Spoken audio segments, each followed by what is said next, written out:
out past the bay was a green grassy hill where the rocks came to play. They would race to the top to take in the view, then roll their way down the way rocks love to do. There was Kip, Pip, Chester, Marvin the Boulder. Ignatius played too, though he was much older. And a group called the Pebbles never ever sat still, zigzagging their way up and over the hill. Kai was a meteorite and not from this planet, and Maya was lava but taken for granite. Stu was the smart one, Parker the clown, and grumpy old Ebert rolled round with a frown. Gabby was sassy, Lacey had flair, Emma was giggly, and Hud had black hair. But the one trait that seemed to be shared by them all was that every rock there was shaped like a ball. And because they were round, they could easily roll through the grass past the lake, up and over the knoll. Except for poor Ricky, who quietly sat. You see, Ricky couldn't roll because one side was flat. His friends didn't get it. "Come roll," they would chant.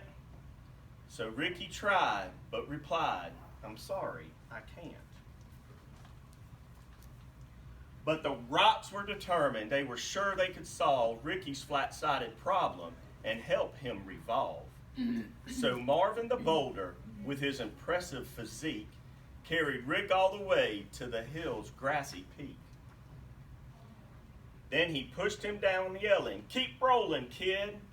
But Rick didn't roll. He just kind of slid. Well, the rocks weren't done, not by a mile. Surely this next try would get Rick to smile. They stuck rubber balls all over Rick, using big gobs of glue to get them to stick. They were proud of themselves. "This will work," they announced. But Ricky still couldn't roll. Now he just sort of bounced. Well, they pushed and they pulled, trying every which way to get Rick to roll, but by the end of the day, nothing had worked, just like Rick expected, and he ended up feeling depressed and dejected. "It's no use," Ricky sighed. "There's just isn't a way. So I'll sit off to the side and I'll watch you play." But his friends wouldn't quit.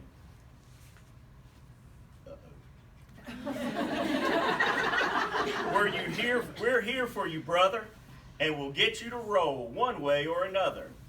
So they pondered and thought, and straining their brains, till they looked up and saw it was starting to rain. And that's when it hit the smart stone named Stu. "Eureka!" he shouted. "I know just what to do." He explained to them how they would get Rick to tumble. "My plan is pure genius." Stu wasn't too humble.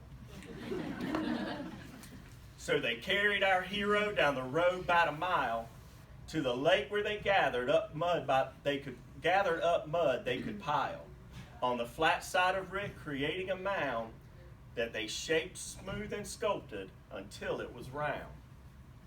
Then after the rain, with the sun in the sky, they left him to bake till the mud was all dry. They gathered up vines and one colorful feather that they wrapped all round Rick to keep it together. When the last knot was tied and the work was all done, the only step left was for Rick to have fun. They stood back and watched, feeling nervous and tense, as Rick breathed in deep with increasing suspense.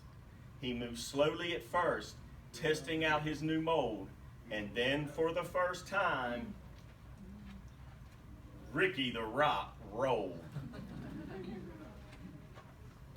So Bria the ladybug, who'd been there from the start, felt a surge of pure joy swell up in her heart. She thought as she watched her friends play on the hill that there's always a way if there's also a will. And she said to herself as Ricky rolled down the slope, "When you're surrounded by love, you you've always got hope. So, and I made it through.